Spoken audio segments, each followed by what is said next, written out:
السلام علیکم ورحمۃ اللہ وبرکاتہ۔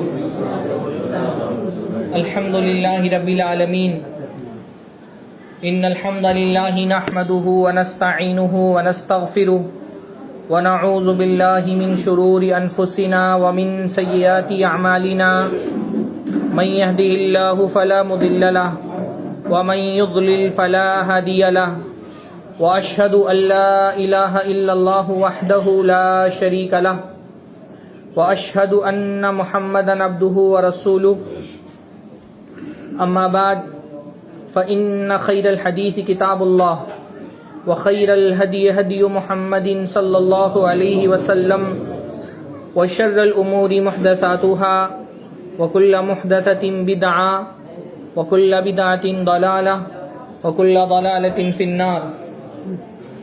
اعوذ باللہ السمیع العلیم من الشیطان الرجیم، من حمزہ ونفخہ ونفثہ، بسم اللہ الرحمن الرحیم۔ یا ایہا النبی قل لازواجک وبناتک ونساء المؤمنین یدنین علیہن من جلابیبہن ذلک ادنی ان یعرفن فلا یؤذین۔ سب سے پہلے ہر طرح کی حمد و ثنا، تعریف و توصیف اللہ رب العزت کے لیے لائق اور زیبا ہے، جس کی نعمتیں بے شمار ہیں، جس کے احسانات انگنت ہیں۔ اللہ تعالیٰ کی بے شمار نعمتوں، اللہ تعالیٰ کی لاتعداد نوازشوں میں سے ایک نوازش یہ ہے کہ اللہ تعالیٰ نے ہم کو اپنے پیارے نبی محمد رسول اللہ صلی اللہ علیہ وسلم کا امتی بنایا۔ اللہ کے نبی صلی اللہ علیہ وسلم کے ذریعے سے اللہ تعالیٰ نے ہم کو ہمارے ماضی، حال، مستقبل کی خبریں دیں۔ اللہ کے نبی صلی اللہ علیہ وسلم نے ہم کو بتایا ہمارا مستقبل کیا ہے، ہمارا پاسٹ کیا تھا، ہماری ہسٹری کیا ہے، ہماری تاریخ کیا ہے۔ اور اللہ کے نبی صلی اللہ علیہ وسلم کے بتانے سے ہم کو یہ پتہ چلا کہ اس کائنات میں انسان کا جو وجود ہے وہ ایک عورت اور ایک مرد کے ذریعے سے اس کی شروعات ہوئی تھی۔ اللہ تعالیٰ نے سب سے پہلے حضرت آدم کو پیدا کیا، پھر ان کی بیوی حضرت حوا کو پیدا کیا، اور ان سے جو ہے وہ پوری نسل انسانی دنیا کے اندر اللہ رب العالمین نے بسائی۔ تو اللہ کی حکمت یہ کہ دنیا میں ایک نئے انسان کا وجود یوں ہوتا ہے کہ ایک عورت اور ایک مرد ملتے ہیں اور دنیا میں ایک نئے انسان کا وجود ہوتا ہے۔ تو کیونکہ ایک عورت اور مرد کے ملنے سے کائنات میں ایک نیا انسان وجود میں آتا ہے، تو نسل انسانی آگے باقی رہے، اس کے لیے بہت ضروری ہے کہ مردوں کے دل میں عورتوں کے لیے اٹریکشن اور عورتوں کے دل میں مردوں کے لیے اٹریکشن ہو۔ تو اللہ تعالیٰ نے وہ اٹریکشن رکھا ہے، شہوت جس کو عربی میں کہتے ہیں۔ اللہ تعالیٰ نے مردوں کے دل میں عورتوں کے لیے بہت زیادہ، اور عورتوں کے دل میں بھی مردوں کے لیے جذبات، ایک لگاؤ، ایک تعلق، ایک وابستگی، ایک کشش، ایک کھچاؤ اللہ تعالیٰ نے رکھا ہے۔ اللہ تعالیٰ نے بلکہ قرآن مجید کے اندر جہاں انسان کی خواہشات کا ذکر کیا ہے، وہاں اللہ تعالیٰ نے اللہ تعالیٰ نے سب سے پہلے انسان کی جو خواہش ذکر کی ہے وہ عورتوں کی خواہش۔ اللہ نے فرمایا زُيِّنَ لِلنَّاسِ حُبُّ الشَّهَوَاتِ، اللہ تعالیٰ نے کچھ چیزوں کی خواہشات کو انسانوں کے لیے مزین کر دیا ہے۔ کچھ خواہشات اللہ تعالیٰ نے انسان کے نیچر میں ڈال دی ہے، انسان کی فطرت میں ڈال دی ہے، اس کے مزاج میں ان چیزوں کی محبت اللہ تعالیٰ نے ڈال دی ہے۔ زُيِّنَ لِلنَّاسِ، اللہ نے ڈال دی ہے حب الشہوات، کچھ خواہشات کی محبتیں، اور ان میں اللہ نے سب سے پہلے کیا ذکر کیا؟ من النساء۔ ساری خواہشات میں اللہ تعالیٰ نے سب سے پہلے کس خواہش کا ذکر کیا؟ عورتوں کی خواہش۔ یہ اللہ تعالیٰ نے بائی ڈیفالٹ انسان کے اندر ڈال دی ہے، اس کی مزاج اور اس کی فطرت میں ڈال دی ہے۔ والبنین، پھر فرمایا کیا؟ اولاد کی خواہش، بیوی کے بعد بچوں کی خواہش، لڑکوں کی خواہش انسان کی فطرت میں اللہ نے ڈالی ہے۔ انسان بیوی کے لیے بہت کچھ مصیبتیں برداشت کرتا ہے، کنوار آدمی کتنا آزاد ہوتا ہے، ہاں، لیکن وہ شادی کرنے کے بعد کتنی ساری پابندیاں اس کے پر عائد ہو جاتی ہیں۔ وہ ساری پابندیاں وہ کیوں قبول کر لیتا ہے؟ کیونکہ اس کی وہ خواہش جو اللہ تعالیٰ نے اس کی فطرت میں رکھی تھی، وہ اس کی تکمیل اس سے ہو رہی ہے نا۔ تو اللہ تعالیٰ نے یہ خواہش انسان کی فطرت میں رکھی ہے۔ پھر کہا لڑکوں کی خواہش، اور کیا ہے؟ والقناطیر المقنطرۃ من الذهب والفضہ، سونے چاندی کے ڈھیروں کی خواہش، اور والخیل والسبمتی والانعام، اور اللہ تعالیٰ نے سواریوں کی خواہش، گھوڑے ہوں، خوب ساری سواریاں ہوں، اور محل ہو، بڑا کاروبار، بہت ساری چیزوں کی اللہ تعالیٰ نے ایک لسٹ بیان کی کہ کون کون سی چیزیں جو ہیں وہ انسان کو اٹریکٹ کرتی ہیں، کن کن چیزوں کی محبت انسان کی فطرت میں ہے۔ اللہ تعالیٰ نے ان ساری چیزوں میں سب سے پہلے کس چیز کا ذکر کیا؟ عورت۔ خاص طور پہ مردوں کے لیے، یعنی عورتوں کے لیے بھی عورتوں کی دلوں میں بھی مردوں کی خواہش رکھی گئی ہے، لیکن مردوں کے ساتھ بہت ساری چیزیں ایکولی عورتوں کو اور بھی پسند ہوتی ہیں۔ اس لیے آپ دیکھیں، کبھی ایک جو ہے وہ ایکسپیریمنٹ کر کے دیکھیں کہ مردوں کو آپ بلائیں اور ایک سروے کریں اور ان سے کہیں کہ جنت کی ساری نعمتوں میں سب سے عزیز، سب سے قیمتی نعمت تم کو کون سی لگتی ہے؟ 90% نوجوان مرد تو ایک ہی جواب دیں گے، یعنی اللہ کے دیدار کے بعد۔ عورتوں سے آپ پوچھیں گے تو وہ یہ نہیں کہیں گے کہ شوہر۔ اس لیے قرآن مجید میں اللہ تعالیٰ نے بیویوں کے لیے کیا ملے گا، عورتوں کو کیا ملے گا، اس کا ذکر نہیں کیا۔ عورتوں کو کیا ملے گا تو مردوں کو کیا ملے گا، اس کا ذکر اللہ نے بہت تفصیل سے کیا۔ اس لیے بھی نہیں کیا کیونکہ عورتیں بہایا ہوتی ہیں، کسی بہایا عورت کو یہ بتا بھی دیں تم کو شوہر ملے گا، لیکن آپ عورتوں سے ویسے بھی پوچھیں گا تو وہ بہت ساری نعمتیں جنت کی بیان کر دیں گی۔ مردوں سے آپ پوچھیں گے جنت میں سب سے قیمتی نعمت کون سی ہے، 95% ایک ہی جواب دیں گے۔ تو یہ اللہ نے یہ خواہشات ہماری نفس کے اندر ڈال دی ہیں، یہ مردوں کے اندر ڈال دی ہیں۔ اس کو مرد تسلیم کرے یا نہ کرے، یہ بہرحال اس کی نفس کے اندر یہ باتیں اللہ تعالیٰ نے ڈال دی ہیں۔ اور ہمارے دین کی الحمدللہ یہ خاصیت ہے کہ اسلام اس خواہش کو ڈینائی نہیں کرتا، اس کو روکتا نہیں، اس کی تکمیل سے اسلام نہیں روکتا کہ تم ان خواہشات کی تکمیل نہیں کر سکتے ہو۔ یعنی اسلام کے مقابلے میں دوسرے مذاہب ہیں، ان میں کیا ہے، ان میں یہ خواہش جو ہے وہ عیب اور برائی سمجھی جاتی ہے۔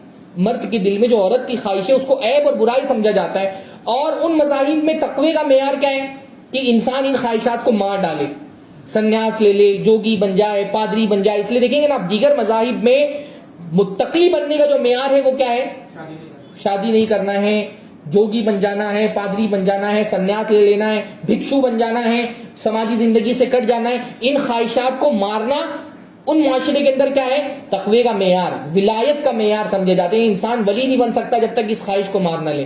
ہمارے دین میں الحمدللہ یہ معاملہ نہیں ہے۔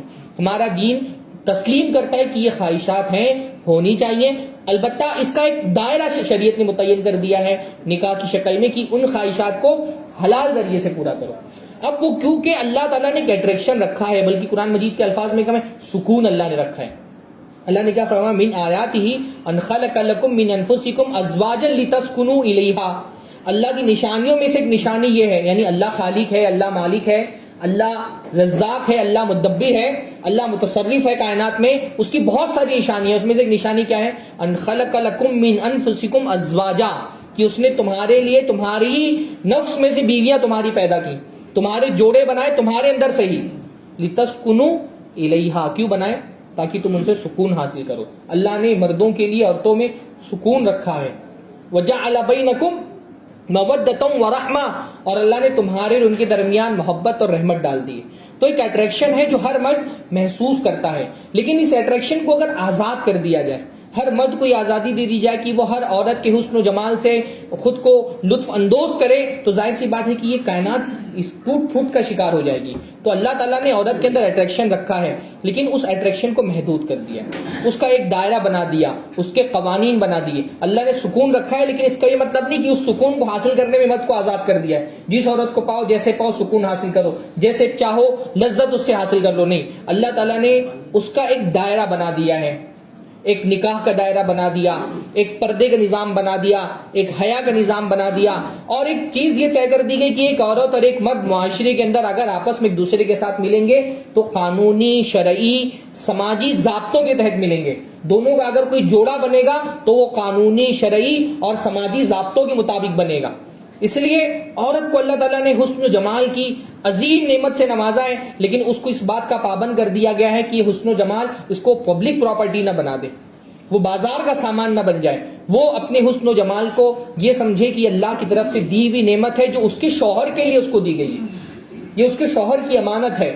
اور ایک با وفا عورت اپنے حسن و جمال کی، اپنے جسم کی حفاظت کرتی ہے اور اپنے شوہر کے علاوہ کسی کے لیے اس کے دروازے نہیں کھولتی۔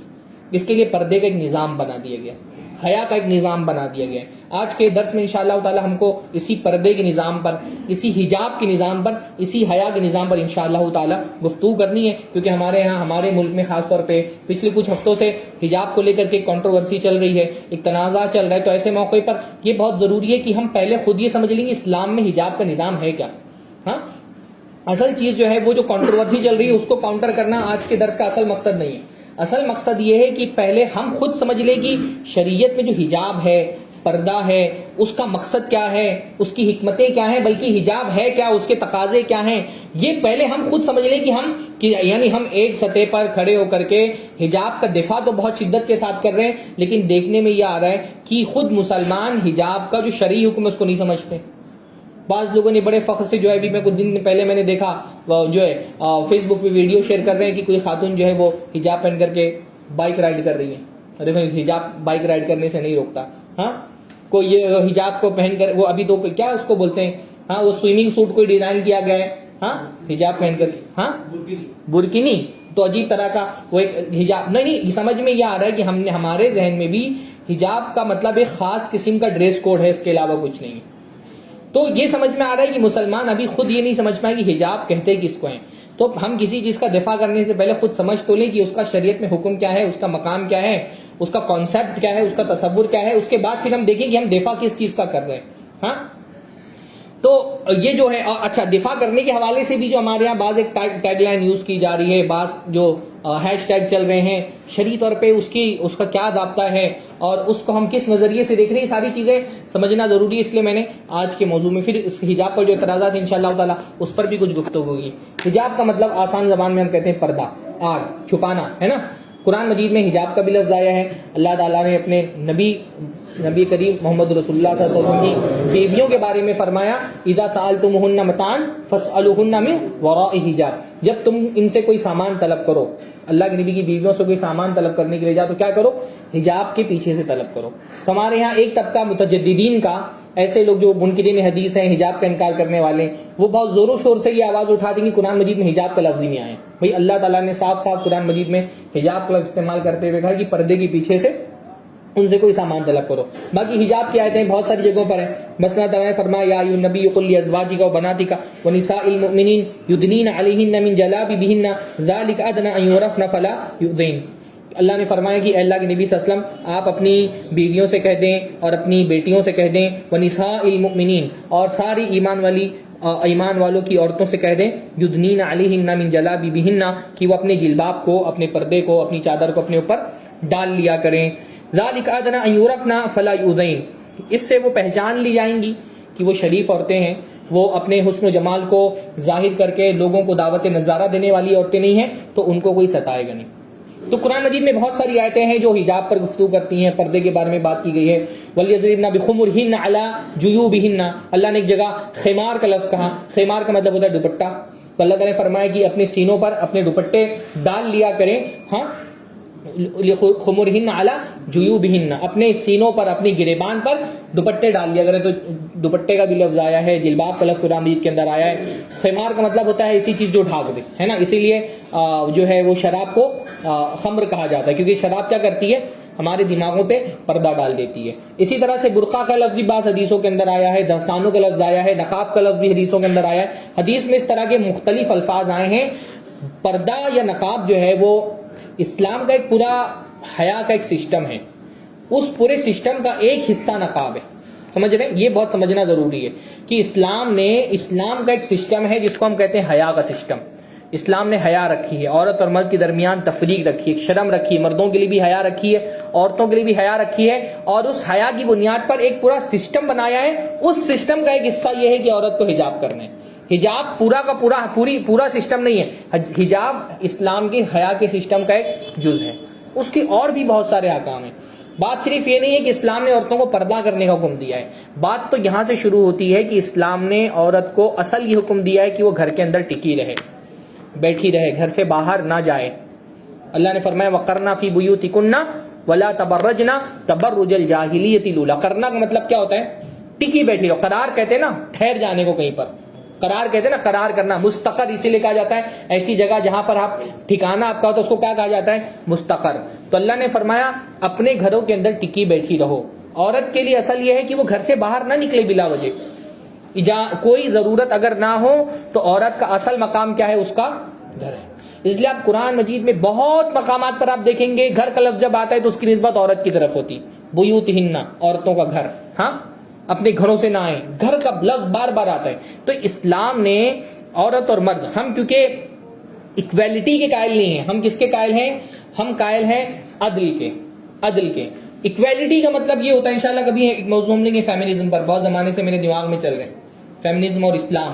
ہاں، تو اس پہ ہم تفصیل سے بات کریں گے.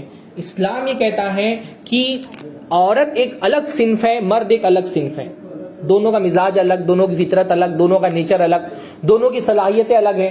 تو اسلام یہ نہیں کہتا کہ ہر وہ کام جو مرد کرتا ہے وہی کام عورت بھی کر سکتی ہے نا. اکویلٹی کا مطلب ہے کہ ہر وہ کام جو مرد کرے عورت کو بھی اس کی اجازت ہونی چاہیے. ایسی بات نہیں ہے. اسلام نے عورت کا جو دائرے کار ہے، جو اس کی فیلڈ ہے، وہ مردوں کی فیلڈ سے مختلف رکھی ہے. ہاں، اس کا ایک عورت کی فیلڈ اللہ تعالیٰ نے کہاں رکھی ہے؟ گھر کے اندر. اور مرد کی فیلڈ کیا ہے؟ گھر کے باہر. تو اصل کام کیا ہے کہ اللہ تعالیٰ نے عورت کو یہ کہا ہے کہ تم گھر کے اندر کی ذمہ داریاں سنبھالو گی. وزیر داخلہ ہو تو گھر کی جو ذمہ داریاں ہیں، بچوں کی تربیت، بچوں کی پرورش، ان کا دیکھ بھال، اپنے شوہر کی خدمت، جو گھر کے کام ہے وہ کون کرے گی؟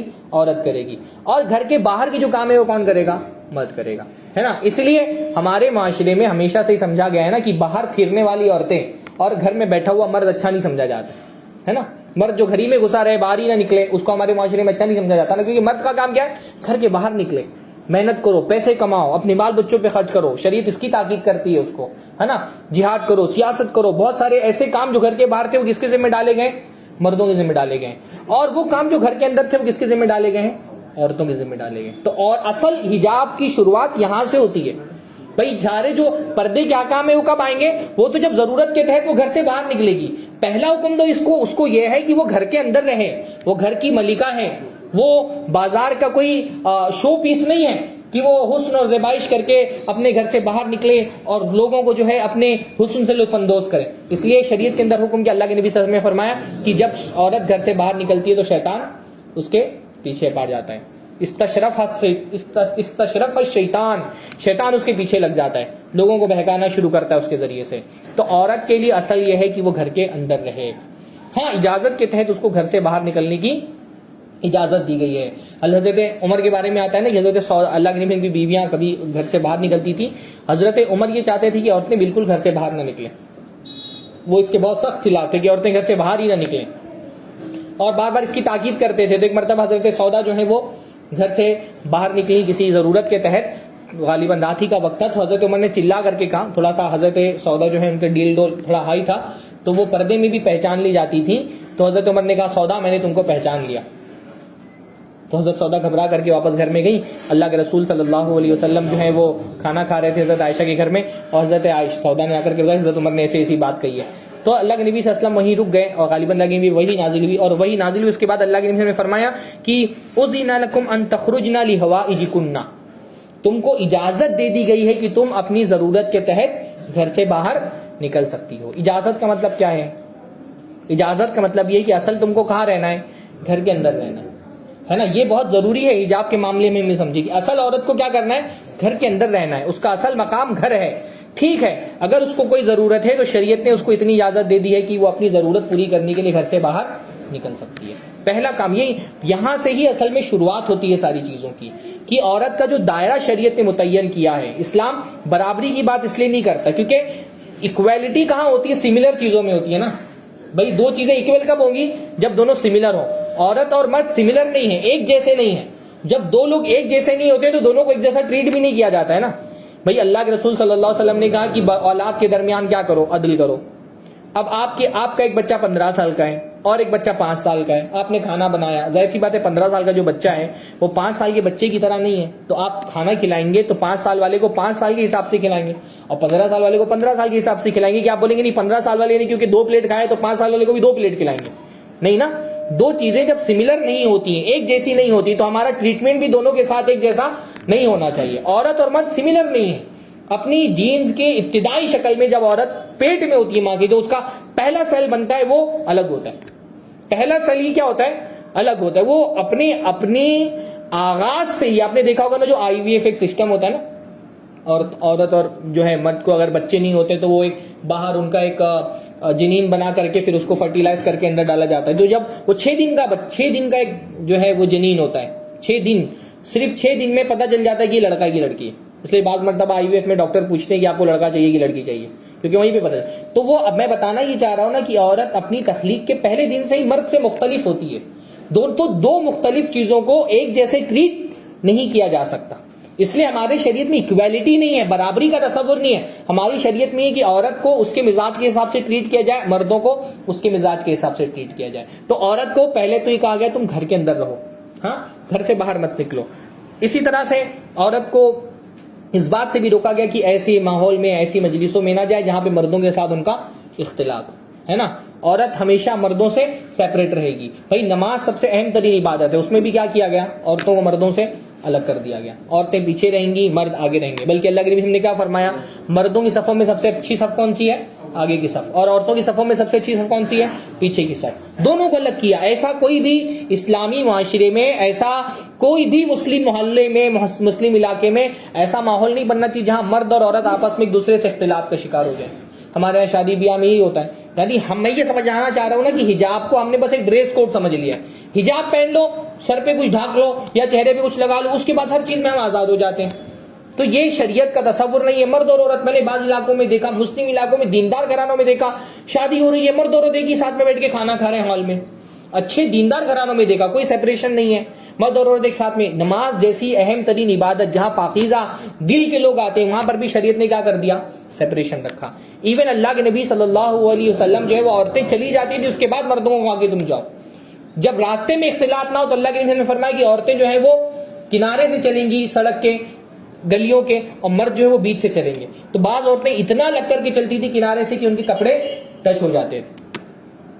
اختلاط نہیں ہونا چاہیے, میل جول آپس میں نہ ہو. جہاں کہیں پہ بھی جمع ہونے کا معاملہ ہو, عورتوں اور مردوں کا دونوں کو مختلف رکھا ہے شریعت نے, تو یہ اختلاط نہ ہو. اسی طرح اسلام کا جو حیا کا نظام ہے اس میں اللہ تعالیٰ نے یہ بات بھی رکھی ہے کہ عورت اور مرد کبھی, اجنبی عورت اور مرد خلوت اختیار نہ کریں. ایسا نہ ہو کہ ایک عورت اور ایک مرد آپس میں مل جائیں. اللہ نے فرمایا کہ جب بھی اکیلے میں ایک عورت اور ایک مرد ملتے ہیں تو ان کا تیسرا کون ہوتا ہے؟ شیطان ہوتا ہے. یہ بھی سب حجاب, یہ حجاب صرف ایک کپڑا نہیں ہے کہ بس ایک کپڑا آپ نے ڈال لیا اس کے بعد آپ آزاد ہیں. ان ساری چیزوں کا بھی خیال رکھنا ہے کہ خلوت نہیں اختیار ہونی چاہیے. اجنبی مردوں کے ساتھ خلوت نہیں ہو سکتی عورت کی. عورت گھر میں اکیلی. اللہ کے نبی صلی اللہ علیہ وسلم نے اعلان کیا کہ وہ عورتیں جو مغیبات ہیں, جن کے شوہر کہیں باہر گئے ہوئے, کبھی سفر پہ گئے ہوئے, تجارت کے لیے گئے ہوئے, باہر نوکری کرتے ہیں, ہاں جہاد کے لیے گئے ہوئے, اللہ کے نبی نے منع فرمایا کہ کوئی مرد ان کے گھر میں اکیلے نہیں جائے گا. اعلان فرمایا اللہ کے نبی نے کوئی مرد ایسی عورتوں کے گھر میں اکیلے نہیں جائے گا. کیونکہ زنا جیسی برائی جو ہے نا وہ ایسا نہیں ہوتا کہ جو ہے اچانک انسان کے خیال میں اور اچانک زنا ہو گیا. ایسی چیزیں ہیں جو زنا تک کے لے کے جاتی ہیں. اللہ تعالیٰ نے ان چیزوں کو حرام کیا, اور ان میں سے ایک چیز کیا ہے؟ ایک عورت ایک مرد کتنی بھی پاکیزہ دل کے ہوں.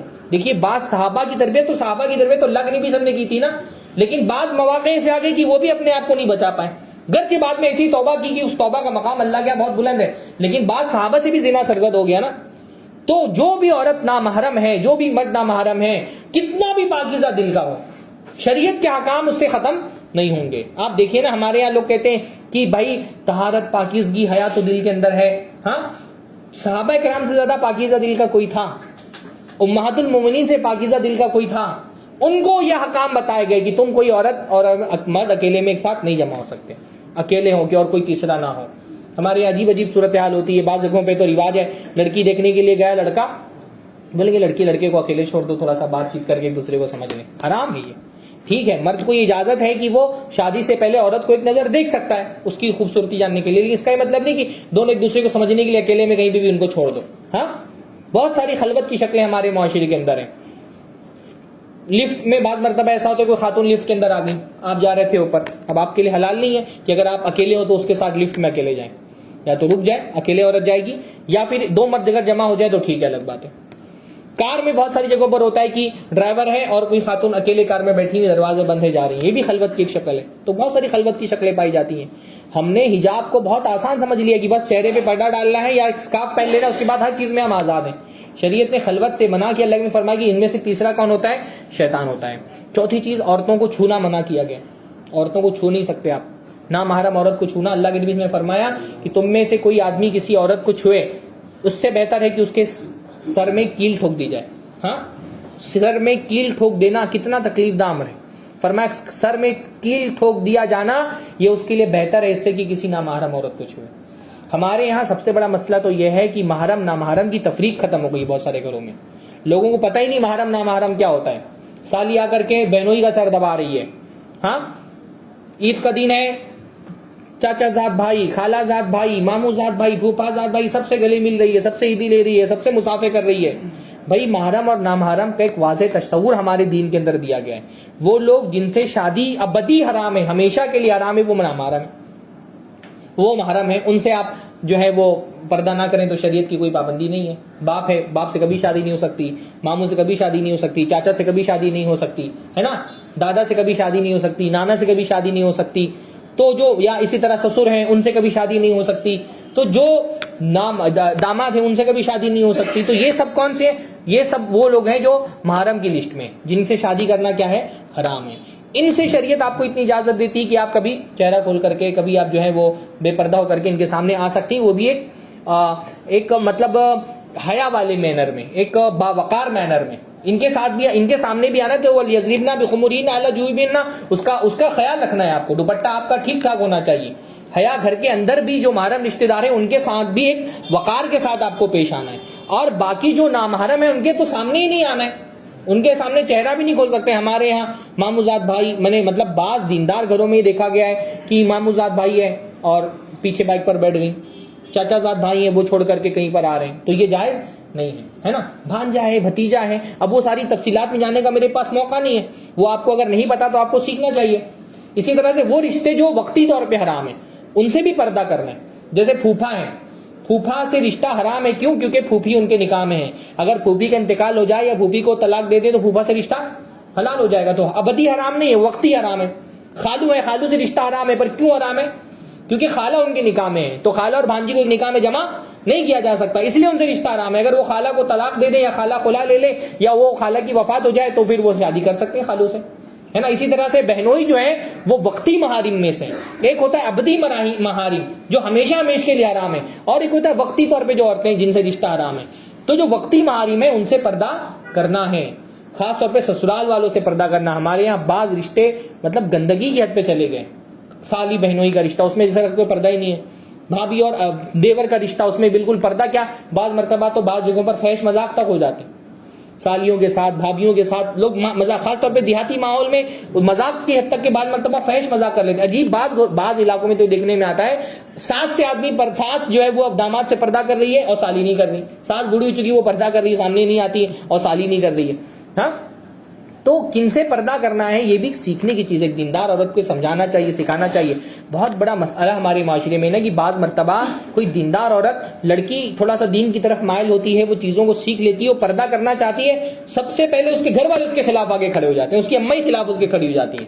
وہ بیچاری اچھے سے ایک نقاب پہننا چاہتی ہے, گھر والے مخالفت کر رہے ہیں. وہ کانوینٹ اسکول میں مخلوط تعلیم میں نہیں جانا چاہتی, گھر والے اس کے مخالف ہو جاتے ہیں.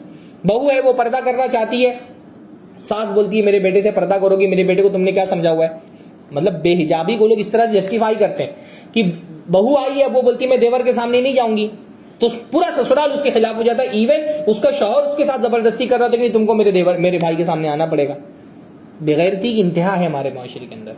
تو یہ دیندار لڑکی کے لیے ایک بڑا جو ہے وہ ہمت اور حوصلے کا کام ہوتا ہے کہ وہ اللہ تعالیٰ کے خوف پر کسی کے خوف کو غالب نہ آنے دے. تو کس سے خلوت کرنا ہے؟ وہ جو لوگ نامحرم ان سے خلوت نہیں کرنا, ان کو چھو نہیں سکتے. اسی طرح سے ہماری شریعت میں حجاب تو مطلب ایک بہت بڑی چیز ہوتی ہے. شریعت میں آواز تک کا پردہ ہے. آواز یعنی ایسی لچکدار آواز نہیں ہونی چاہیے جو کسی انسان کو اپنی طرف مائل کرے. اللہ تعالیٰ نے کیا فرمایا, فلا تخضعن بالقول فیطمع الذی فی قلبہ مرض, کہ نرمی سے بات مت کرو کہ وہ شخص جس کے دل میں مرض ہے وہ تمہاری طرف مائل ہونے لگے. ہو سکتا ہے تمہارے ذہن میں کوئی بات نہ ہو, لیکن میں نے بتایا نا اللہ تعالیٰ نے ایک بہت عجیب طرح کا اٹریکشن رکھ دیا عورتوں کے اندر. تو بعض مرتبہ آدمی جو ہے وہ, عورتیں بعض مرتبہ اس کو نہیں سمجھ پاتی کیونکہ اللہ تعالیٰ نے وہ نفسیات ان کی ویسی نہیں بنائی ہے, وہ مردوں کی طرف ویسے مائل نہیں ہوتی. آدمی جو ہے وہ عورت کی آواز سن کر کے بھی جو ہے, آپ دیکھ رہے نا ہمارے معاشرے کے اندر جو شیطانی طاقتیں ہیں وہ اپنے پروڈکٹ اور اشتہارات کے لیے عورتوں کا استعمال اتنا کیوں کرتے ہیں. ہاں، کیونکہ ان کو مردوں کا مزاج پتا ہے. بیڑی کے جو ہے اشتہار آتے ہیں اس میں ایک عورت کو دکھا، بیڑی کا عورت سے کیا تعلق ہے؟ چائے پتی کا اشتہار آئے گا اس میں عورت دکھ رہی ہے. ہاں، فیس بک پہ آپ کبھی اسکرول کرتے رہتے ہیں نا، خاتون آدھے ٹاول میں ایسے گھسیٹتے ہوئے ٹاول چل رہی، تو مجھے لگا شاید یہ ٹاول کا اشتہار ہوگا. نیچے دیکھا تو پتا چلا کہ وہ گھر بیچ رہے، ان کو بیچنا ہے ان کو فلیٹ، اس میں بھی عورت دکھائی دے رہی.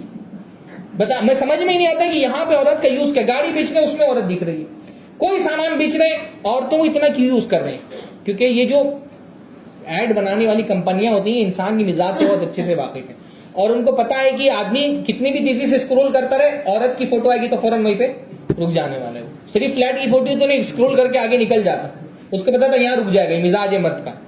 تو آدمی کیونکہ اللہ تعالیٰ نے اس کی نفسیات میں یہ بات رکھی ہے کہ وہ اٹریکٹ ہوتا ہے، عورتوں سے بھی اٹریکٹ ہوتا ہے، اس کی آواز سے اٹریکٹ ہوتا ہے. تو اللہ تعالیٰ نے یہ حکم دیا کہ آواز میں بھی ایسی لچک نہیں ہونی چاہیے جو کسی کے دل میں اگر مرض ہے. عورت ضروری نہیں کہ عورت کا انٹینشن غلط ہو.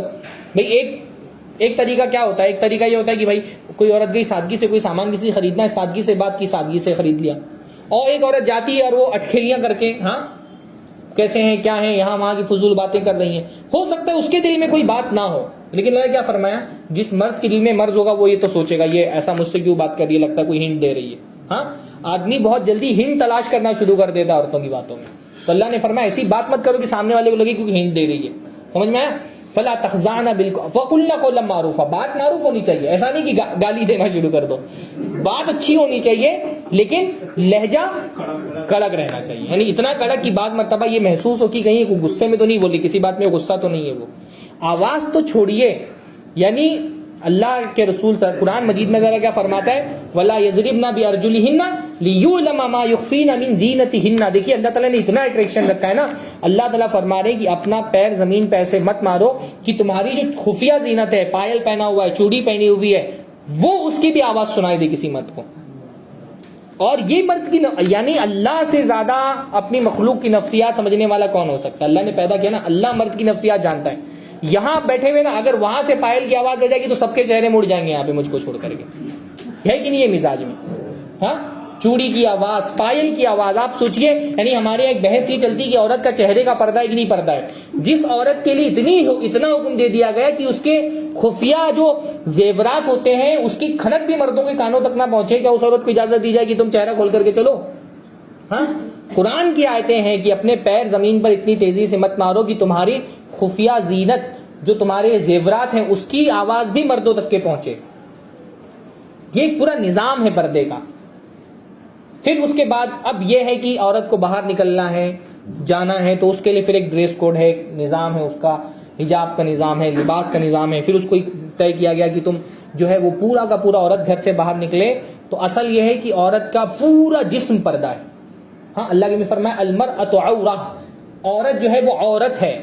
عورت کا مطلب کیا ہوتا ہے؟ عورت کا مطلب ہی ہوتا ہے ایسی چیز جس کو چھپایا جائے، جس کو ظاہر نہ کیا جائے. اس لیے عربی میں شرمگاہ کو بھی عورہ کہا جاتا ہے. شرمگاہ کو عورہ کہا جاتا ہے. کیوں؟ کیونکہ شرمگاہ چھپائی جانے والی چیز ہے، اس لیے اس کو عورہ کہا جاتا ہے. اس لیے جو راز ہوتے ہیں نا کسی کے گھر کے راز، اس کو بھی عورات کہا جاتا ہے. اللہ کے نبی نے فرمایا کہ مسلمانوں کے عورات کے پیچھے مت پڑو، یعنی ان کے راز مت کھنگالو. راز کیا کیا جاتا ہے؟ چھپایا جاتا ہے نا. تو عورت پوری کی پوری چھپائی جانے کی چیز ہے. اس کی ہر چیز جو ہے وہ عورت کو سمجھنا چاہیے کہ اس کے جسم کا ایک ایک ناخن، ایک بال، ہر چیز اللہ تعالیٰ نے حکم یہ دیا ہے کہ غیر مردوں سے وہ چھپا رہنا چاہیے. اللہ کے نبی نے فرمایا. تو گھر سے باہر نکلے تو وہ لباس پہن کر کے نکلے. اب لباس میں سب سے پہلی شرط کیا ہے؟ پورا بدن اس کا ڈھاکا ہوا ہونا چاہیے. آنکھیں بھی اس کی پردہ ہیں. اصلاً کیا ہے؟ آنکھوں کا بھی پردہ ہے. آنکھیں بھی کھلی نہیں رہنی چاہیے، لیکن ظاہر سی بات ہے آنکھ کھلی نہیں رہے گی تو چل نہیں سکتی ہے. تو اتنی شریعت نے اجازت دی ہے کہ آنکھ اتنا کھول لو کہ تم کو راستہ دکھائی دے، اتنی کھول لو کہ راستہ تم کو دکھائی دے بس. اور وہ بھی کن شرطوں کے ساتھ؟ آنکھیں کھلی رکھنے کی شرط بھی اس صورت میں ہے کہ آنکھوں پہ کوئی زیب و زینت نہیں ہونی چاہیے. ہاں، اب وہ ہمارے اس کے یہاں پہ کوئی احتیاطی نہیں ہوتا. آنکھ کھلی بھی، اس میں کاجل بھی لگا ہوا، کیا آئی لائنر، مسکارا، کیا کیا. ہاں، آپ کو مجھ کو نہیں، اکیلے مجھے ہی معلوم ہے. ہو سکتا ہے میں تیاری کر کے آیا ہوں تو وہ یہ اس کی اجازت نہیں ہے. آنکھیں کھولنے کا مطلب یہ ہے کہ سادگی کے ساتھ آنکھیں کھول کر کے رکھیں. اگر آنکھوں پہ زینت کے سارے سامان لگے ہوئے تو پھر حجاب کا اصل حکم کیا ہے؟ ولا یبدین زینتہن، عورتیں اپنی زینت کا اظہار نہ کریں, ہے نا. اب زینت کا اظہار نہ کریں کیا ہے؟ آنکھوں میں جو کچھ آپ نے لگایا وہ بھی زینت ہے. تو آنکھ کھولنے کی اجازت مجبوری کے تحت ہے, ایسا نہیں کہ آنکھوں کا پردہ نہیں ہے.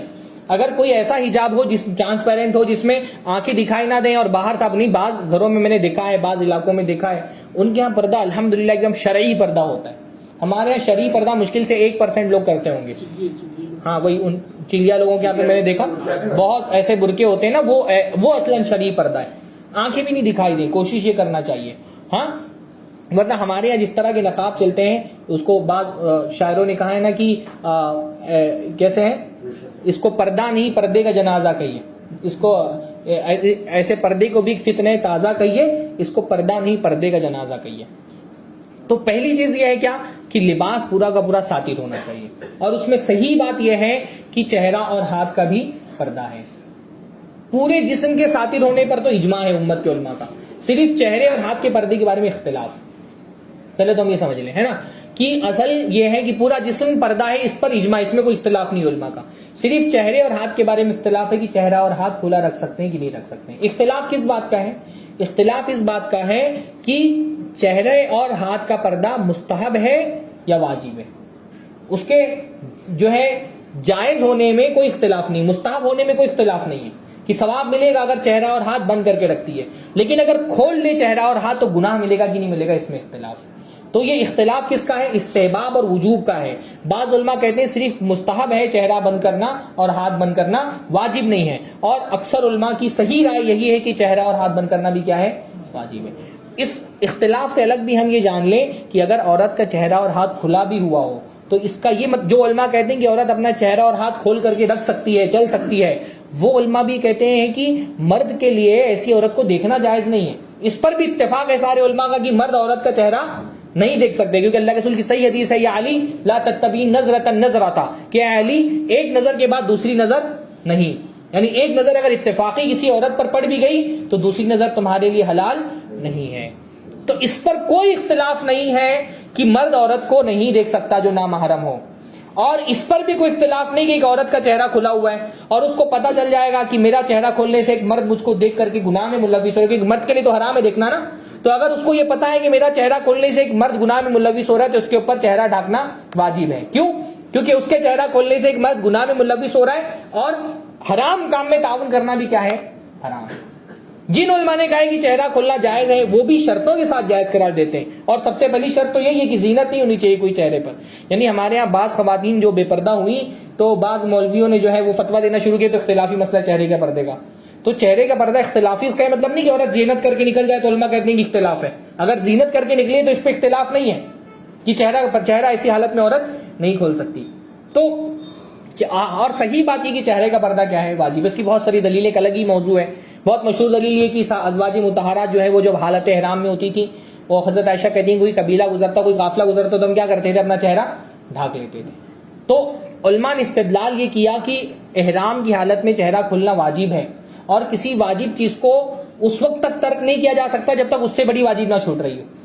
تو کیونکہ احرام کی حالت میں بھی ازواج مطہرات نے بعض جگہوں پر چہرہ ڈھانک لیا, اس سے پتہ چلتا ہے کہ چہرہ ڈھانکنا کیا ہے؟ واجب. اس کی الگ دلیل ہے, اس کا ایک الگ موضوع انشاءاللہ اس پر کبھی اور بات ہوگی. تو سب سے پہلی چیز یہ ہے کہ نقاب کیسا ہونا چاہیے کہ پورا کا پورا جسم اس سے ڈھکا ہوا ہو. اسی طرح سے کپڑا ایسا پہنے جو باریک نہ ہو, نہ ایسا کپڑا ہو جو اتنا ٹائٹ ہو کہ اس سے جسم دکھائی دے. اب یہ بہت افسوس کے ساتھ کہنا پڑتا ہے نا کہ ہمارے یہاں بعض نقاب ایسے کہ ان کو ایک اور نقاب کی ضرورت ہوتی ہے. اتنا ٹائٹ کپڑا پہن کر کے کمر پہ اتنا کس کے بندھی ہے, یعنی بعض نقاب ایسے کہ شاید وہ عورتیں نقاب نہ پہنے تو لوگ اتنا ان کی طرف مائل نہ ہو جتنا نقاب پہن کر کے مائل ہو جاتے ہیں. ہاں, نقاب کو ہمارے یہاں پر حسن میں اضافہ کرنے کا باعث بنا دیا کہ نقاب تو زینت کو چھپانے کی چیز ہے, نہ کہ زینت کے اظہار کی چیز ہے, پر ہمارے یہاں نقاب کو زینت کے اظہار کا ذریعہ بنا دیا گیا. تو ایسا نہیں ہونا چاہیے. مسلمان عورت باحیا ہوتی ہے, صرف حیا ہماری بچوں کے دل میں پیدا ہو جائے تو یہ سارے حکام بیان کرنے کی ضرورت ہی نہیں ہے. ان کو خود سمجھ میں آ جائے گا, ان کو خود حیا آنی چاہیے کہ میں کیسا نقاب پہن کر کے گھر سے باہر نکل رہی ہوں. ڈھیلا ڈھالا نقاب ہونا چاہیے. آپ مسلمان عورت کی حیا کیسی ہوتی ہے اس کا اندازہ اس بات سے لگائیے کہ حضرت فاطمہ رضی اللہ تعالی عنہا, انہوں نے ایک مرتبہ حضرت اسماء بنت ابی بکر کو نصیحت کی. انہوں نے کہا کہ اسماء, ایک اپنا پرابلم انہوں نے بیان کیا حضرت فاطمہ نے کہ دیکھو یہ جو مدینہ میں مسلمانوں میں عورتوں کا جنازہ لے جانے کا طریقہ ہے قبرستان تک، یہ مجھے پسند نہیں ہے۔ کیوں نہیں پسند ہے؟ حضرت اسماء نے پوچھا تو حضرت فاطمہ نے کہا کہ یہ قبر کو جو عورت کی لاش ہوتی ہے اس کو جو کھٹیا ہوتا ہے نا، چارپائی پہ لٹا دیا جاتا ہے اور اس کو کفن پہنا دیا جاتا ہے، اوپر سے چادر ڈال دی جاتی ہے۔ پہلے جو تابوت ہوتا ہے ویسا تابوت نہیں ہوتا تھا، پہلے چارپائی ہوتی تھی، چارپائی پہ لاش رکھ دی گئی ہے اور اوپر سے چادر ڈال دی گئی ہے۔ مردوں کی جو لاش ہوتی تھی اس پہ چادر نہیں ڈالتے تھے، عورتوں کی لاش پہ چادر ڈال دیا کرتے تھے۔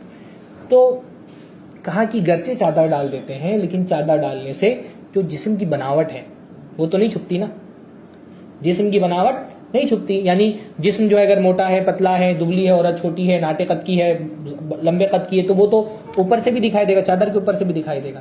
تو کہا مجھے یہ نہیں پسند کہ میرا جنازہ اس حال میں لے جایا جائے کہ صرف اوپر چادر پڑی ہوئی ہو، مجھے اچھا نہیں لگتا ہے۔ آپ حیا کا ایک ہائٹ دیکھیں کتنی بڑی ہے، زندگی میں نہیں، مرنے کے بعد۔ اب کیونکہ مرنے کے بعد جو لاش ہوتی ہے وہ سب لوگ دیکھ رہے ہوتے ہیں نا، وہ بہت اہم ہوتی ہے۔ تو کہا مجھے یہ پسند نہیں کہ میرا جنازہ ایسے لے جایا جائے کہ لوگوں کو پتہ بھی چلے کہ مطلب جسم کے جو خد و خال ہے وہ بھی نمایاں۔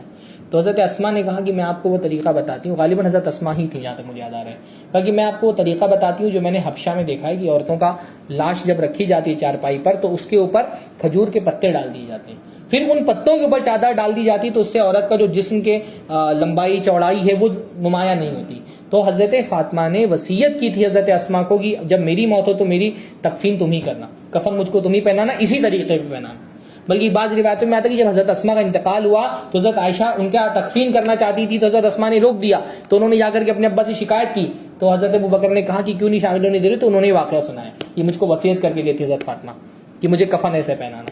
تو ایک مسلمان عورت کو اگر خود حیا ہونا تو اس کو اتنے سارے احکام بیان کرنے کی ضرورت نہیں ہے۔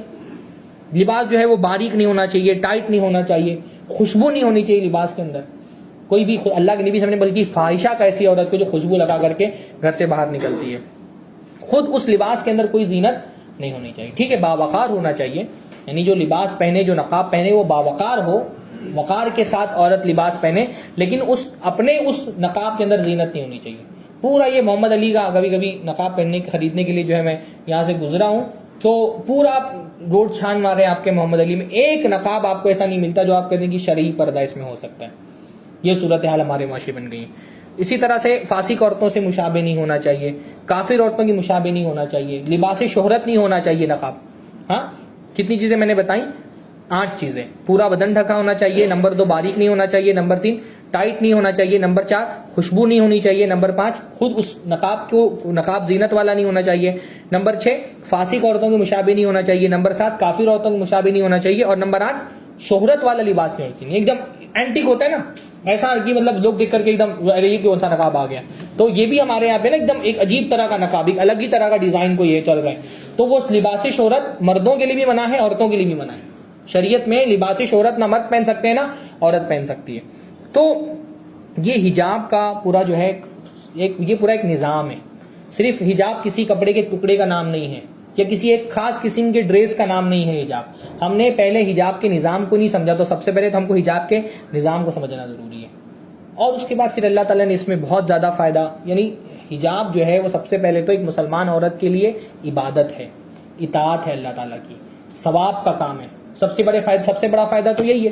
یعنی ایک چیز ہوتی ہے کہ بھائی حجاب کے فائدے کیا ہیں، حجاب پہننے میں کیا لاجک ہے، لاجک کا مرحلہ بعد میں آتا ہے۔ پہلا یہ کہ اللہ کا حکم ہے، حکم ثابت ہو گیا، لاجک سمجھ میں آ رہی ہو نہ آ رہی ہو، اللہ تعالیٰ کے ہم اس بات کے پابند نہیں کہ لاجک سمجھ میں آئے گی تو حجاب کرنا ہے، لاجک سمجھ میں آئے گی تو داڑھی رکھنا ہے نا۔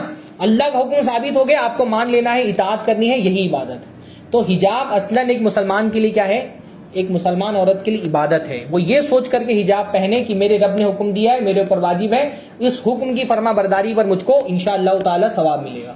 تو جب وہ ضرورت کے تحت گھر کے باہر نکلتی، حجاب پہن کر کے نکلتی، گویا کہ وہ عبادت کر رہی ہوتی ہے نا۔ حجاب جو ہے وہ اسلام کی علامت ہے۔ کسی معاشرے کے اندر ایک مسلمان باحجاب عورت اس بات کی علامت ہوتی کہ اس معاشرے کے اندر اسلام زندہ ہے، الحمدللہ، ہے نا۔ ہمارے اب آپ دیکھیے دنیا کا کوئی ڈریس جو ہے وہ اتنا زیادہ کبھی اس پر کنٹروورسی نہیں ہوئی ہوگی جتنی حجاب پر ہو رہی ہے۔ ہر 2 مہینے 4 مہینے 6 مہینے پہ سال بھر میں کہیں نہ کہیں سے حجاب بین کی آوازیں اٹھتی ہیں، حجاب پر کوئی تنازع کھڑا ہو جاتا ہے۔ آخر حجاب برداشت کیوں نہیں ہو رہا لوگوں سے؟ یہ ان لوگوں سے حجاب کیوں نہیں برداشت ہو رہا؟ ان سے ننگا پن برداشت ہو جا رہا ہے، ان سے پورن انڈسٹری برداشت ہو جا رہی ہے، ان سے فیشن شوز برداشت ہو جا رہے ہیں، ان سے حجاب کیوں نہیں برداشت ہو رہا؟ ہاں، ان سے ایسے مرد برداشت ہو جا رہے ہیں جو عورتوں کی طرح کپڑا پہنے ہوئے ہوتے ہیں، بالی لگائے ہوئے ہیں، برداشت ہے ان کو، ہاں ننگے مرد برداشت ہے، ان کو سب کچھ برداشت ہے، حجاب کیوں نہیں برداشت ہو رہا؟ کیونکہ حجاب وہاں سے کپڑا نہیں ہے، حجاب اسلام کا ایک نمائندہ ہے، اسلام کو ریپرزینٹ کر رہا ہوتا ہے۔ کسی معاشرے میں جب تک حجاب باقی ہے سمجھو اس معاشرے کے اندر اسلام باقی ہے، تو نظام کفر میں اسلام قابل برداشت نہیں ہے لوگوں کے لیے، اس لیے ان سے حجاب برداشت نہیں ہو رہا، کیونکہ اس حجاب جو ہے نا وہ حیا کا نمائندہ ہے، اور شیطان کا سب سے بڑا کام کیا ہے؟ انسان سے اس کی حیا چھین لینا۔ حیا چھین لیں گے تو انسان اور جانور میں کوئی فرق رہ جاتا؟ کوئی فرق نہیں رہ جاتا۔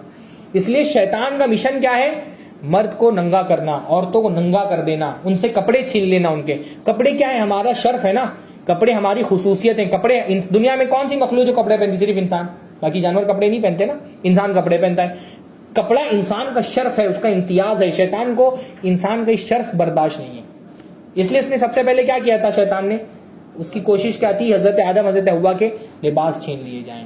حدیث قرآن کی آیت ہے نا کہ جب جو ہے شیطان نے بہکایا، اور بہکانے کا مقصد کیا تھا؟ تاکہ ان کی شرمگاہیں کھل جائیں، اور جب حضرت آدم علیہ السلام سے وہ غلطی سرزد ہوئی تو کیا ہوا؟ ان کے کپڑے چھین لیے گئے۔ فَطَفِقَ يَخْصِفَانِ عَلَيْهِمَا مِنْ وَرْقِ الْجَنَّةِ، تو حضرت آدم حضرت حوا جنت کے پتوں سے اپنی شرمگاہیں چھپانے لگے۔ کیا پتا چلا؟ حیا کسی تہذیب کی ترقی کے نتیجے میں انسان کے اندر پیدا نہیں ہوئی، اس دنیا کے پہلے انسان کے اندر بھی حیا تھی۔ ایسا نہیں کہ حیا جو ہے وہ کوئی ایک سویلائزیشن نے ترقی کی اور پہلے انسان کپڑے نہیں پہنتا تھا پھر وہ کپڑے پہننے لگا، ایسا نہیں ہوا۔ پہلے انسان سے ہی اللہ تعالیٰ نے اس کے اندر حیا رکھ دی تھی اور وہ کپڑے پہنتے، پہلے انسان نہیں کپڑے پہنے۔ اس لیے اللہ نے فرمایا ہم نے لباس نازل کیا۔ لباس جو ہے وہ کیا ہے؟ وہ بندوں کی ایجاد نہیں ہے۔ اللہ نے قرآن میں فرمایا کیسے حافظ جی؟ انزلنا الیکم لباسا، ہاں اللہ تعالیٰ نے فرمایا کہ ہم نے ذالک خیر، کہ ہم نے لباس کو نازل کیا ہے، لباس بندوں کی ایجاد نہیں ہے، اللہ تعالیٰ نے نازل کیا، یہ پہلے انسان کی ضرورت تھی لباس پہننا۔ تو شیطان جو ہے نا، شیطانی طاقتیں تو انسان کو ننگا کرنا چاہتی ہیں، پھر ایسی شیطانی طاقتوں کے بیچ میں جب کوئی عورت حجاب پہن کر کے نکلتی ہے تو شیطان کو پتہ چلتا ہے میں ناکام ہوں اس معاشرے کے اندر، شیطان کی ناکامی ان شیطانی قوتوں کو برداشت نہیں ہو رہی ہے۔ اس لیے میں کہہ رہا ہوں نا، حجاب اور داڑھی دو چیزیں ایسی ہمارے معاشرے کے اندر آپ سمجھیں کہ یہ مجاہد لوگ ہیں۔ عورت جو حجاب پہن کر کے نکل رہی ہے نا، یہ جہاد کر رہی ہے۔ یہ حجاب صرف حجاب نہیں ہے، اسلام کا علم ہے، اسلام کا جھنڈا جس کو بلند کرتی ہے اپنے معاشرے کے اندر۔ وہ بتاتی ہے کہ شیطانی طاقتیں اپنے اتنا پروپیگنڈا ہے حجاب کے خلاف، اس کے باوجود شیطان اپنے مشن میں کامیاب نہیں ہے نا۔ کوئی عورت حجاب پہن کر کے، ہمارے یہاں کا ایک لبرل طبقہ جو مسلمانوں کا، یہ حجاب کی کنٹروورسی جب سے شروع ہوئی ہے تو وہ بھی اپنے طور پہ حجاب کی مخالفت کر رہے ہیں، اپنے طور پہ وہ بھی کہہ رہے ہیں کہ حجاب ایک طرح کا آپریشن ہے، عورت کی جو ہے وہ عورت کو قید کر دینا ہے، اور عجیب عجیب فلسفے دیے جا رہے ہیں کہ عورت جو ہے وہ مجبور ہو کر کے حجاب پہنتی ہے، اس کے سماج کا دباؤ ہوتا ہے، اس کو ہیراسمنٹ کیا جائے گا اگر وہ حجاب نہیں پہنے گی، اور یہ اور وہ۔ آپ دیکھیے اس وقت پوری دنیا کا میڈیا مل کر کے تو حجاب کے خلاف ہی پروپیگنڈا کر رہا ہے۔ بھائی آپ کی فلمیں حجاب کے خلاف پروپیگنڈا کر رہی ہیں، آپ کی ٹی وی سیریل حجاب کے خلاف پروپیگنڈا کر رہے ہیں، انٹرنیٹ میں حجاب کے خلاف پروپیگنڈا ہے، اخبارات میں حجاب کے خلاف پروپیگنڈا ہے، ہر جگہ تو بے حجابی کی دعوت مل رہی ہے۔ اس بے حجابی کی دعوت پہ جو عورتیں ننگی ہیں، آپ کو ان کے ننگے پن کو نہیں دکھائی دیتا کہ وہ ان کا کوئی سماجی جبر ہے۔ یہ کہا جاتا ہے کہ ایک فورس ہے، سوشل فورس کی وجہ سے عورت نقاب پہنتی ہے، اور جو عورتیں نہیں پہن رہی، ہاں بیچ پر جو ننگی پڑی ہوئی ہیں، جو فیشن شو میں آدھے کپڑے پہن کر کے اور لوگوں کے اپنے تماش بینوں کا دل بہلا رہی ہیں، ان کے اوپر کوئی فورس نہیں ہے۔ یہ پورا جو سسٹم ہے میڈیا کا، یہ مل کے کر کیا رہا ہے؟ ہمارے معاشرے کے اندر زنا کو ایک پروڈکٹ بنا دیا گیا ہے، بے حیائی کو ایک پروڈکٹ بنا دیا گیا ہے، اور اس فحاشی کو پروڈکٹ بنا کر کے بیچا جا رہا ہے نا۔ تو وہ ایک عورت ایسے ماحول میں بھی، اگر ایک عورت جب شیطان اپنی پوری طاقت لگا کے اس بات پر ڈٹا ہوا ہے کہ عورت انسان سے اس کا لباس چھین لیا جائے، ایسے میں ایک عورت اگر نقاب پہن کر کے، حجاب پہن کر کے گھر سے باہر نکل رہی، ہم کو اس کی عزت کرنی چاہیے، اس کا احترام کرنا چاہیے۔ وہ اسلام کا کلمہ بلند کرنے والی عورت ہے، وہ ایک طرح کا جہاد اس زمانے میں نقاب پہننا اور داڑھی رکھنا۔ بظاہر یہ کوئی بہت بڑی بات نہیں لگتی ہے، حجاب ایک کپڑا ہی لگتا ہے، لیکن حجاب محض ایک کپڑا نہیں ہے، یہ اسلام کا جھنڈا ہے، یہ اسلام کا علم ہے، یہ اسلام کی علامت ہے کہ اسلام اس معاشرے کے اندر زندہ ہے۔ اس لیے مسلمان عورت جب کہتی ہے نا حجاب از مائی رائٹ، تو رائٹ وہ اس پس منظر میں نہیں بول رہی ہوتی ہے کہ جیسے جو بے حجاب عورتیں بولتی ہیں میرا جسم میری مرضی. بھائی عورت جب یہ کہتی کہ حجاب میری رائٹ ہے تو اس کا مطلب یہ کہ ہندوستان میں ہم رہتے ہیں, ہم یہاں کیسا کپڑا پہنیں گے. ظاہر بات ہے ہندوستانی حکومت کے سامنے اگر کوئی حجاب والی عورت اگر حجاب پر کو بین کرنے کی بات لگے گی تو حجاب والی عورت اس کو قرآن کی آیتیں سن کر کے تو نہیں کنونس کریں گے نا. حکومتوں کو, عدالتوں کو, میڈیا کو, سماج کو کنونس کرنا ہے جو ایک سیکولر سماج ہے, سیکولر ڈیموکریسی, لبرل ڈیموکریسی میں آپ رہ رہے ہیں. تو یہاں جب آپ اپروچ رکھیں گے یہاں حکومتوں کے پاس, یہاں ریاستوں کے پاس, یہاں عدالتوں میں, تو وہاں آپ تو یہ نہیں بولیں گے نا اللہ تعالیٰ نے کہا ہے قرآن مجید میں حجاب کرو. قرآن و سنت اور سلف کے اقوال سنا کر کے تو آپ کو ایک اپروچ نہیں رکھ سکتے. تو یہاں کیونکہ ایک لبرل سیکولر ڈیموکریسی ہے تو یہاں مسلمان عورت اپنا اپروچ جو رکھتی ہے تو وہ ایسا اپروچ رکھے گی جو یہاں ان کے ڈسکورس میں سیٹ ہو جائے کہ بھئی ہندوستان ہے, ہندوستان میں ہر انسان کو اپنے مذہب کو پریکٹس کرنے کی اجازت ہے, تو میرے مذہب کا ایک حصہ ہے حجاب, تو مجھے بھی اجازت ہونی چاہیے حجاب کرنے کی.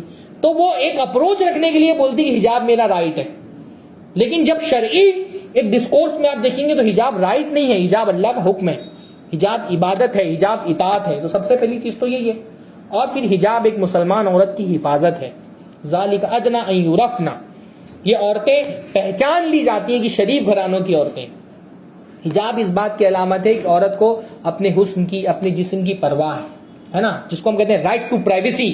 اس کو پرائیویسی کا حق حاصل ہے. وہ اپنا جسم وہ نمایاں کر کے اور کھلا چھوڑ کر کے وہ بھیڑیوں کے سامنے پھینکنے والی نہیں ہے. اس کو پتا ہے کہ اس کا حسن اس کے شوہر کی امانت ہے, اس کا جسم اس کے شوہر کی امانت ہے. اس سے لطف اندوز ہونے کا حق اس کے شوہر کے علاوہ کسی اور کو نہیں ہے. حجاب ایک تحفظ فراہم کرتا ہے. اس لیے جس معاشرے میں عورت جتنی بے حیا ہوتی ہے, جتنا اس کے لباس کم ہوتے ہیں, اس معاشرے میں ان مردوں کی شہوات اور زیادہ بھڑکی ہوئی ہوتی ہے. ہمارے معاشرے کے اندر آپ دیکھیں ہمارے اتنے ریپ کیسز کیوں ہوتے ہیں, کیونکہ ہمارے معاشرے کا جو سسٹم ہے میڈیا کا, یہ ریپسٹ پیدا کرنے کے کارخانے ہیں. ہمارا میڈیا ہر قدم پر انسان کی شہوتوں کو بھڑکانے کے اسباب مہیا کر کے رکھ دیے گئے ہے نا. کوئی شریف آدمی اپنے گھر سے باہر, ہورڈنگز پر عورتیں, پوسٹرز پہ عورتیں, آدمی ٹی وی نیوز چینل کھولنے کے لیے دیکھتا ہے وہاں پہ عورتیں, ہر جگہ عورتیں. کیا کیا جا رہا ہے, شہوتوں کو بھڑکا کر کے, اور اس کے بعد اس کو تکمیل کے جو حلال ذرائع تھے اس پر پابندی عائد کر دی گئی. نکاح مشکل سے مشکل بنا دو معاشرے کے اندر. 16, 17, 18, 20, 25 سال تک کے لڑکا سوچ ہی نہیں سکتا کہ مجھے شادی کرنی ہے. ایک کر لیا تو پھر دوسری تو وہ زندگی بھر ہی نہیں سوچ سکتا کہ کرنی ہے, اس کو اجازت ہی نہیں ہے.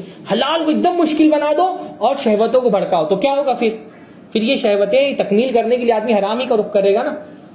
اور جب وہ حرام کا رخ کرتا ہے تو کیا ہوتا ہے, پورا معاشرہ ٹوٹ کر کے بکھر جاتا ہے. شیطان اصل میں یہی چاہتا ہے کہ یہ معاشرہ ٹوٹ پھوٹ کا شکار ہو جائے, جیسے کہ آج مغربی دنیا ٹوٹ پھوٹ کا شکار ہو چکی ہے. تو اللہ تعالیٰ نے حجاب کے ذریعے سے عورتوں کو تحفظ فراہم کیا. اس لیے آپ دیکھ لینا وہ معاشرے جہاں پہ عورتیں حجاب کرتی ہیں اور جہاں پر حجاب نہیں کرتی, وہاں ان ملکوں کے ایک ذرا سا لسٹ نکال کر کے دیکھیں کہ ریپ کا کرائم ریٹ کتنا ہے. سعودی عرب کا نکال کر کے دیکھ لیں, اللہ تعالیٰ محفوظ رکھے.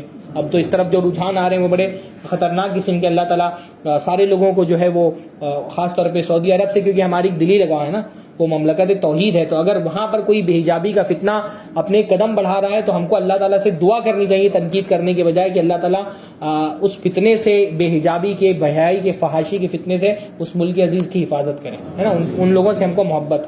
پھر بھی حجاب جس درجے میں بھی وہاں پر ہے ابھی بھی بہت اعلیٰ ہے الحمدللہ, ہے نا. اور مغربی ممالک میں اٹھا کر کے دیکھ لیں ریپ کے کرائم ریٹ کیا ہے ریپ کا, ہاں, تو آپ کو پتہ چلے گا کہ حجاب عورتوں کو تحفظ فراہم کرتا ہے. آپ سعودی عرب میں جو رہ چکے ہیں, جو وہاں کی زندگی گزار چکے ہیں 10-15 سال, وہاں پر آپ دیکھیں کہ ہمارے یہاں کہا جاتا ہے کہ حجاب گویا کی عورت کی ناقدری ہے. آپ دیکھیں جن معاشروں میں عورتیں حجاب کرتی کتنی قدر کی نگاہوں سے ان کو دیکھا جاتا ہے. خود ہمارے معاشرے میں با حجاب عورتوں کے لیے کتنی قدر کی نگاہوں سے ان کو دیکھا جاتا ہے. تو حجاب جو ہے وہ عورتوں کی قدر بلند کرتی ہے, بلکہ چھپایا اسی چیز کو جاتا ہے نا جس کی ویلیو زیادہ ہوتی ہے. بھائی اچھی چیزوں کو چھپایا جاتا ہے نا, اچھی چیزوں کو چھپایا جاتا ہے, بری چیزوں کو کھلا چھوڑ دیا جاتا ہے. عورت پردہ, عورت کا وقار, اس کا عزت, اس کا شرف بلند کرتا ہے پردہ. اس کو کوئی حقیر سمجھ کر کے اس کو نہیں چھپایا جاتا. تو یہ جو ہے حجاب کی بہت ساری حکمتیں. ہمارے یہاں ایک عجیب سی بات جو ہے حجاب کے حوالے سے کی جاتی ہے, خاص طور پہ وہ عورتیں جو حجاب نہیں کرتی ہیں, وہ یہ کہتی ہیں کہ بھائی حجاب جو ہے وہ تو دل حیا تو جو ہے وہ دل کے اندر ہونی چاہیے. یہ بات اپنی جگہ پہ درست ہے کہ حیا دل کے اندر ہونی چاہیے, لیکن حیا دل کے اندر بھی ہونی چاہیے اور حیا کے جو مظاہر ہیں وہ بھی ہونے چاہیے. باہر سے بھی حیا ضروری ہے, اندر سے بھی حیا ضروری ہے نا. دل میں حیا ہے اس کا یہ مطلب نہیں کہ اب جسم میں کپڑے پہ آپ آزاد ہیں. بھائی کوئی آدمی کپڑے اتار کر کے نہیں چلتا نا کہ حیا تو دل کے اندر ہے تو کپڑے ہی مت پہنو, کپڑے بھی پہنتے ہیں ہم, ہے نا. تو پردہ جیسے نماز میں خشوع دل کے اندر ہونا چاہیے, تو خشوع دل کے اندر ہونا چاہیے اس کا مطلب آپ نماز کیسے بھی پڑھیں, ہے نا. اپنے باطن کو بھی اصلاح کرنا, اپنی ظاہر کی اصلاح کرنا دونوں ضروری ہے. تو دل میں بھی حیا ہونی چاہیے اور لباس میں بھی حیا ہونی چاہیے. جسے دل میں بھی خشوع ہونا چاہیے اور عبادت بھی اللہ کے رسول صلی اللہ علیہ وسلم کے بتائے ہوئے طریقے کے مطابق ہونا چاہیے. تو یہ نہیں کہ ہم یہ نہیں کہتے کہ حیا آنکھوں میں نہیں ہوتی یا حیا دل میں نہیں ہوتی. شریعت نے ظاہر سی بات ہے پہلا حکم تو مردوں ہی کو دیا ہے کہ وہ اپنی نگاہوں کو جھکا کر کے رکھیں, لیکن نگاہوں کو جھکانے کے رکھنے کا یہ مطلب نہیں کہ پھر عورتوں کو آزاد کر دیا گیا. مرد نگاہ جھکائیں, عورتیں بھی نگاہ جھکائیں, عورت پردہ کرے, عورت اپنے طور پہ پوری کوشش کرے کہ اس کا حسن, اس کی جمال, اس کی زیبائش غیر مردوں تک کی نہ پہنچے. یہ ایک حیا کا پورا ایک نظام ہے, حجاب کا پورا ایک نظام ہے. سب سے پہلے ہم کو سمجھنا ضروری ہے, پھر ہمارے بچوں کی اس پر تربیت کرنا بھی بہت ضروری ہے, حیا پر تربیت. کیونکہ اگلی نسلوں میں اگر حیا نہیں آئے گی, ہم بعض مرتبہ کیا کرتے ہیں نا, بے حیائی کی ایک بہت بڑی وجہ یہ ہوتی ہے کہ بچپن سے بچوں کی تربیت حیا پہ نہیں کرتے ہیں. آپ کپڑے لینے کے لیے نکل جائیں, بچوں کے ایسے ہی ہیں, سلیو لیس کپڑے مل گئے, ہاں عجیب عجیب, بچیاں بڑی ہو چکی ہیں, بعض مرتبہ 10 12 15 سال کی ہو گئی ہیں, ماں باپ سمجھتے بھی تو بچی ہے.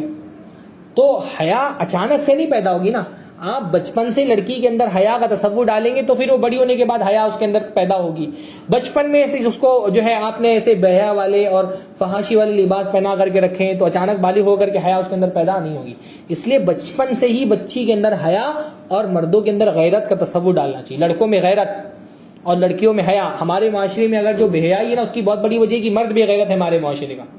ہاں, مرد باغیرت ہو تو عورتیں بے حیا نہیں ہو سکتی. جس گھر میں عورت بے حیا ہے اس گھر میں مرد باغیرت ہے اس کا. کسی نے بڑی خوبصورت بات کہی ہے نا کہ مرد کا جو لباس ہوتا ہے وہ اس کی یعنی شوہر کا لباس بیوی کی نفاست پر دلالت کرتا ہے کہ عورت کتنی نفیس ہے, کتنی سمجھدار ہے. سگڑ کہتے ہیں نا جس کو ہم, تو ہمارے کپڑے کون بیویاں ہی دھوتی ہیں, پریس بیویاں ہی کرتی ہیں. بہت سارے لوگوں کا انتخاب کپڑے ان کو خرید کر کے بھی بیویاں ہی دیتی ہیں. ہاں, کیا خیال ہے؟ تو کپڑے, مرد کے کپڑے عورت کی نفاست کی دلیل ہوتے ہیں اور عورت کے کپڑے مرد کی غیرت کی دلیل ہوتے ہیں. عورت کیسا کپڑا پہن کر کے نکل رہی, کیسا نقاب پہن کر کے نکل رہی, اس سے پتہ چلتا ہے کہ اس کا مرد کتنا باغیرت ہے. اگر ہمارے گھر کی لڑکیاں, ہمارے گھر کی بچیاں, بہویں, بیٹیاں, بیویاں اگر ایسے لباس میں گھر سے باہر نکل رہی ہیں, ایسے نقاب میں, چمک دمک والے نقاب میں گھر سے باہر نکل رہی ہیں کہ اس کو دیکھ کر کے آدمی کے اور جذبات برانگیختہ ہو جائے, تو اس کا مطلب اس گھر کا مرد بے غیرت ہے. اور اللہ کے لیے بے غیرت مرد کے لیے کیا لفظ استعمال کیا؟ دیوس. اللہ نے فرمایا دیوس جنت میں نہیں جائے گا. پردے کی بات جب بھی ہوتی ہے نا تو آدمیوں کو لگتا ہے کہ یہ تو عورتوں کا موضوع ہے. پردہ اصلاً عورتوں کا موضوع نہیں, پردہ اصلاً مردوں کا موضوع ہے. مرد اگر چاہ لے کہ عورت پردہ کرے گی تو عورت پردہ کرے گی. اصل کیا ہوا, ہمارے یہاں جو حجاب اتنا زیادہ موضوع بنا ہے وہ کیوں بنا؟ کیونکہ ہمارے معاشرے میں مرد نہیں چاہ کہ عورت بے پردہ ہو جائے. آپ دیکھیے اسلام کا جو حجاب کا تصور ہے, جو کانسیپٹ ہے, اس پر اعتراضات کب سے شروع ہوئے؟ کہ پچھلے 200-300 سال پہلے کی بات ہے. ایک جو ریولیوشن آیا یورپ میں, انلائٹمنٹ کا دور شروع ہوا اور جو ایک انڈسٹریل ریولیوشن آیا تو اس میں جو سرمایہ دارانہ نظام ہے نا, وہ عورت کو صرف یہ دکھتا ہے کہ عورت میری کسٹمر ہے. ہاں, یا تو کنزیومر ہے یا تو وہ نہیں پروڈکٹ نہیں, یا تو وہ کنزیومر ہے یعنی وہ کوئی سامان میرا خریدے گی, یا تو وہ ایک سورس ہے اس کے ذریعے, یعنی وہ پروڈکشن کرے گی کچھ نہ کچھ, وہ ہے نا, یا تو وہ مزدور ہے یا تو وہ کنزیومر ہے, دو میں سے ایک چیز ہے. عورتوں کو گھر سے باہر نکالنے, ان کو بے حجاب بنانے کے پیچھے پوری جو تھیوری چلی ہے وہ تو سرمایہ دارانہ نظام کی چلی ہے. ورنہ آپ 100-200 سال پیچھے جا کر کے دیکھیں کہ پورا یورپ جو آج حجاب کے خلاف کھڑا ہوا ہے, وہاں کی عورتیں حجاب کرتی تھیں. آپ World War II کی, World War I کی تصویریں دیکھیں, جرمنس کی, یورپ کی, فرانس کی عورتیں کم سے کم اسکارف پہنتی ہیں. انگلینڈ کی آپ تصویریں دیکھیں, کچھ نہیں ملے گا تو کم سے کم آپ کو سر پہ ایک ٹوپی ملے گی عورتوں کے, ہے نا. بلکہ جو ملکہ ہے وہاں کی, وہ بھی ٹوپی پہن کر کے گھر سے باہر نکلتی ہے نا. تو حجاب کی کچھ صورتیں جو ننز ہیں عیسائیوں کی, وہ ہم کسی بھی معاشرے میں آپ 100-200 سال پرانا جا کر کے دیکھیں, حجاب کا تصور ہمیشہ انسانی معاشرے کے اندر ہے, ہمارے ہندوستان میں نہیں رہا ہے. ہاں, گھونگھٹ پہنتی رہتی ہیں عورتیں, ابھی بھی بہت سارے معاشروں میں عورتیں گھونگھٹ پہنتی ہیں. یہ 100-200 سال پہلے جو ایک ریولیوشن آیا, سائنسی ترقی ہوئی, جو ایک انڈسٹریل ریولیوشن آیا, اس میں یہ ہوا کہ انسانوں کو زیادہ سے زیادہ گھر سے باہر نکالا جائے. ہاں, کاسمیٹک, بلکہ جو بلینز آف ڈالر, مطلب بہت بڑا کاروبار ہے نا کاسمیٹک کا. اور ایک عورت حجاب پہن کر کے نکلتی نا, وہ لات مار دی ہوتی پوری انڈسٹری پر. کاسمیٹکس کی جو پوری انڈسٹری ہے وہ ان سے نہیں برداشت. اصل میں یہ جو پورا حجاب کے خلاف جو کمپین ہے نا اس کے پیچھے سرمایہ دارانہ طاقتیں لگی ہوئی ہیں. فحاشی پھیلانے میں سب سے بڑا ہاتھ انہی کا ہے. یہ جو ابھی یہ 14 فروری گزری ہے کس کا فائدہ ہوتا ہے اس میں؟ ہاں مردوں عورتوں میں فحاشی پھیلا کر کے اصل اس کو گلوریفائی کون کرتی ہیں؟